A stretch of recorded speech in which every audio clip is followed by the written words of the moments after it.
Hey, what's going on, guys? Tobin here with you. Thanks for checking us on out. Much appreciated. Voice still a little banged up, as you guys can probably hear. So I've been trying to give that a rest. I've been trying to, tease, chamomile, honey, whatever the hell things they got. I think it just needs a little R&R, quite frankly. But did want to get on here. Quick little series preview before we get into it early in the morning. As the Heat basically brunch with the Knicks to start their playoff series. Very excited about this one. It is fun. It's fun. It's fun to have a little bit of juice. The rivalry renewed. The bloodlines of a lot of Heat fans' fandom get rekindled here. Certainly of my age bracket. I think if you're in my age bracket, this is like probably your first dip into sports. Probably your first dip into sports heartbreak. Probably your first dip into sports hate. Is Heat Knicks, and this gets to be rekindled a little bit. We're going to see Alonzo Mourning having Jeff Van Gundy draped all over his leg probably about 100 times this week, and it's fun. I'm glad that it's back. I was talking to Eric Spoelstra about this today, and I'm pissed because my camera blipped out on it, but I do have the audio for you, and basically it went like this. So Alonzo Mourning had this cool post. I'll put it for you guys right here, where Alonzo had just said he's looking forward to bringing the rivalry back. He is excited to rekindle. Let me give the exact post here. Looking forward to revisiting one of the most intense rivalries in NBA history. Let's get it on. Which is cool because, Zoe doesn't do a whole lot of basketball Instagram posts. So does a lot of tremendous community work, obviously. And I feel like that's usually what his IG is geared for. So it's cool to see Alonzo Mourning be pretty juiced up for this. And I love it. Man, Zoe, I feel like, is such an important figure in Heat history.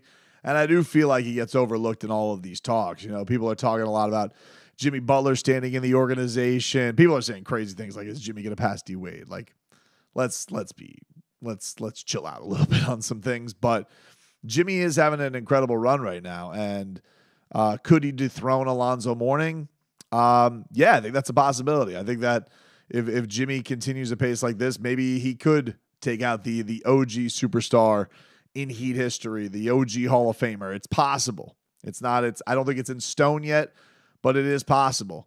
And I think it's cool because I do think there was there are some parallels with these guys, a little rough around the edges, play with that intenseness.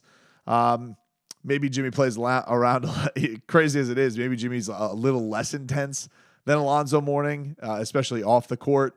But on that court, that just complete zone in on competitiveness, it does feel there definitely are some parallels of just how rough they play the game and how much they enjoy that physicality.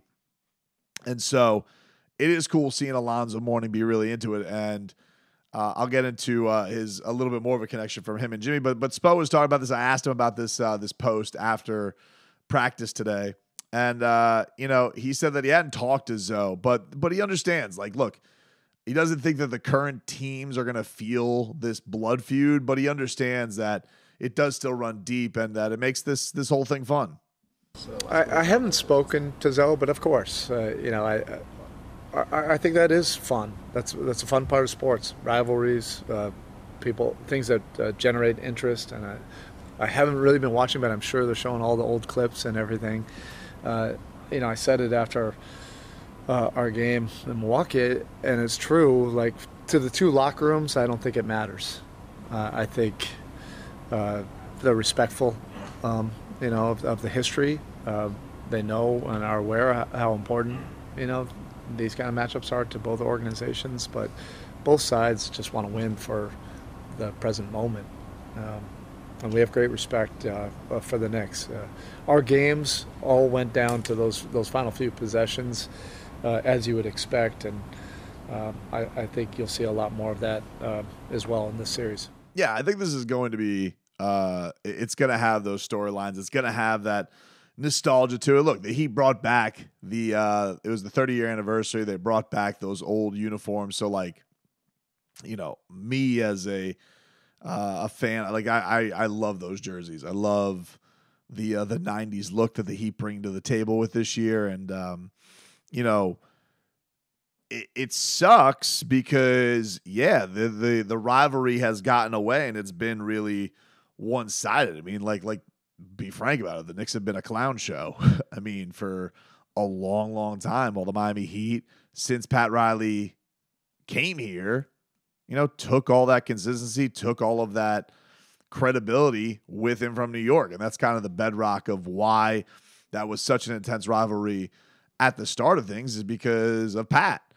And, I don't know if things will be rekindled this time, but as of recently, like, the biggest rival I would say for the Heat has been the Celtics. There's been so many playoff battles between these franchises now. You're talking about a 3 Eastern Conference Finals matchup, a semifinals matchup.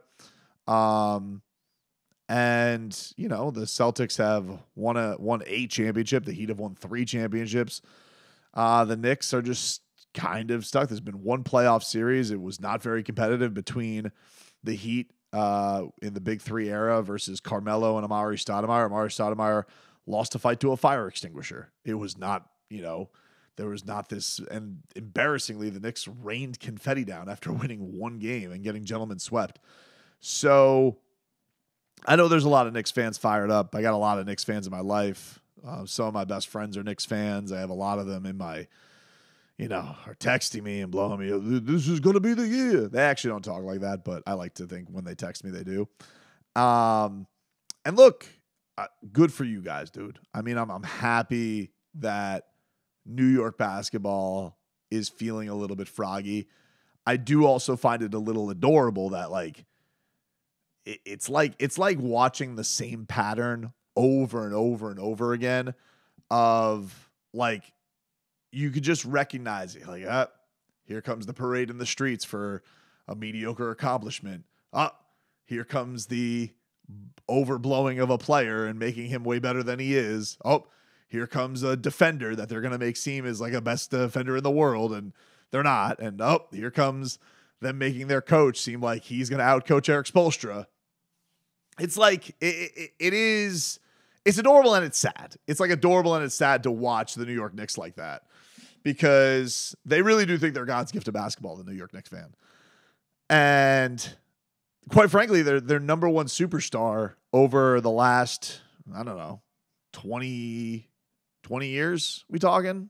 Yeah, like, has been an arena. Like, that's all they have to hold on to. Like, there's a Linsanity over here and a Melo era over there, but, then your rats off a ship on Melo and you're sick of it. Like, you guys are like, you'll be all in on a guy, but then you'll be rats off a ship on a guy like that. And they say, like, they're the most diehard loyal fans, but are they?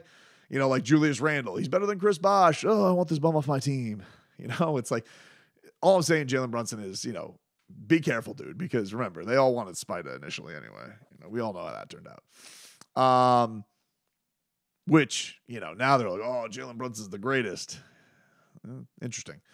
So, anyway, here's my thoughts, man. I do think that the New York Knicks are a formidable team. I think that, I agree. Tom Thibodeau is a better coach than Mike Budenholzer. He ain't better than Spoelstra. But the thing that I'm having a hard time wrapping my mind around is, while yes, I agree, Mike Budenholzer did not have a good series. I think that's quite obvious. But the thing that's lost in all of this, that I'm hearing in this feared analysis in the, that people are saying, like, whoa, they're going to double Jimmy Butler. It's like, all right, I'm sure, like, Jimmy Butler's never faced that. Like, Jimmy Butler's never faced a double team or a trap in his life. Like, he's never faced any type of teams trying to take him out. This guy who's been one of the best postseason players over the last 4 years, you don't think that teams have thrown all these kinds of adjustments and different things at him and different looks at him. And what we're not going to do here is say that the New York Knicks are a better or more formidable opponent than what the Heat just took out in the first round. And I think that that's the thing I've had trouble contemplating, like, over these last couple of days with the series going by, and it's like the Heat just beat the title favorite in 5. They took out a 2-time MVP in 5. And really 3, because that's the only amount of games that he played, and they won one without him. So once again, it's like a mirror of they swept Giannis, they gentlemen swept the Bucks. Same thing they did in 2020. So why am I like looking at the New York Knicks like the Miami Heat should be more worried about them than they were about a team that everybody had as the title favorite? It's weird. I'm not saying the New York Knicks don't have good players. Like Jalen Brunson, incredible year. Man, did he stick it to Dallas. You know, me, Jalen Brunson, 2 things in common. We hate Mark Cuban. Great. Josh Hart, been a tremendous addition for them. Great intangibles, does everything, rebounds, dangerous, can just kind of fill in the gaps, like almost like not a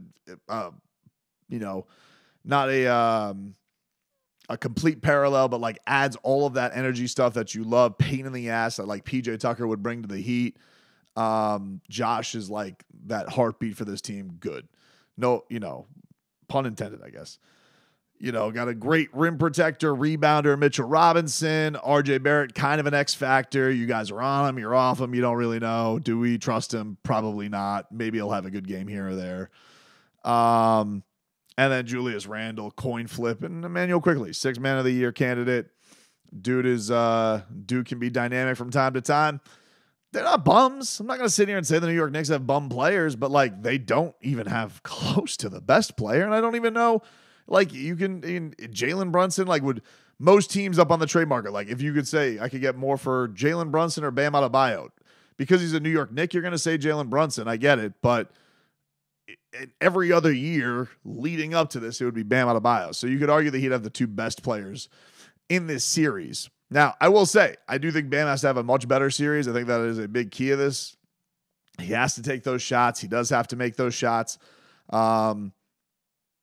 He does seem like he's healthier. That is a good thing. He did say today after practice that feeling much better. Spo has said over the last couple of days that he's been much better. He's been feeling much better.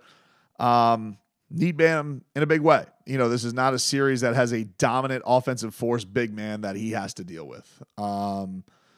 That is, for him, one of the things that he has to take advantage of. This certainly should be a much less stressful series, I think, on him than the last series was. So that I think is a big plus for Miami. But, ultimately, man, like my faith continues to ride with Jimmy Butler. Like this guy has been incredible. His role guys. Here's the thing, like there's not really one guy I can look at on the Heat and say, well, that guy's, he's just going to completely, because it's not like every single game the same guy shows. It hasn't just been Duncan Robinson. Hasn't just been Gabe Vincent. Hasn't just been Kevin Love. Usually Jimmy will have 1 or 2 guys of those shooters and mix them on up. A couple of them will show up on the night. The shooting has been way, way better. And, this whole idea of not having home court advantage, like, dude, they closed out the Bucks in their own building. They started off the series, took one. And Madison Square Garden, dude, like, it's a tourist trap. It really is. It's not that intense. You think it's more intense than Boston? You think it's more intense than Philly? Dude walked into both of those buildings, extended his season last year, ended the Philadelphia 76ers. He has now gone this. He has gone, ended the Philadelphia 76ers series in their building. He has ended the Milwaukee Bucks in their building. Jimmy Butler's not going to be shook by MSG, dude. Bam Adebayo's not going to be shook by MSG. These dudes ain't going to be shook by Madison Square Garden. Jimmy Butler is going at these crowds. Go at him. Spike Lee, please do it, dude. Do it. Spike Lee, do it, dude. Chat to Jimmy Butler. Ben Stiller, Chris Rock. Tell your little jokey jokes to Jimmy Butler. So he goes, knock, knock. Who's there? You just lost. That's the joke. Use that one, Chris Rock. Your Knicks are going to choke like you did at the end of your last special, dude. This is going to be really rough. I don't know what to tell you. I'm not going to sit here and pretend like this is a team that keeps me up at night. I can't. They're a nice team. Don't get me wrong. Good accomplishment. You beat the Cavs. You got your party. You got to win a playoff series. Bravo. But come on, dude. What are we saying here? You think that after what we just saw Jimmy Butler do to the title favorite, that the Knicks are going to be the team that stops him? Tibbs quakes in his boots thinking about Jimmy Butler. He wakes up in a sweat, which I imagine is just how he always is. Tom Thibodeau in a lather, and thinks to himself, "Damn it, Jimmy Butler." Whether you want to believe it or not, great dude, Jalen Brunson, and your whole little squad there, band of merry men. Fantastic year. You guys should be happy that you got here, but let's not sit here and act like this that the Heat don't have the best player in the playoffs right now by a long shot. And you can talk yourself into, Josh Hart giving him a hard time and double teams that you're going to throw at him and all this bluster that you guys want to pour into it. But I'm going to be wearing a monocle and a top hat after 5 games, dude. You'll split, just like I thought with the last series. I guarantee the Knicks will get one of the first 2. Guarantee it. And, are you guys going to overreact? Oh, whether it's tomorrow, Sunday, in game 1, or whether it's game 2, do I know you guys are going to overreact. But then, the job will be done. It'll be taken care of. Heat in 5, okay? This rivalry, I wish it was cooler. I do. I was trying to ask Jimmy Butler about it today. He's like, it's cool. We don't need anybody to hype us up. Did ask him about Alonzo Mourning calling him his hero, though. And this answer was Goosey's. Jimmy, Alonzo Mourning had said on Instagram he's very excited to get this rivalry renewed again. And what's been the attitude from, him and Pat to you guys leading into this Knicks series? The same as always been. Go out there and compete and win. No matter if we home or away, I think we got a shot. So ain't too much to be said. Everybody knows how important each and every game is this time of year. So you don't need to hype us up for us to go out there and compete. What was the action that you had when Alonzo said to you that you're his hero as you walked up the field?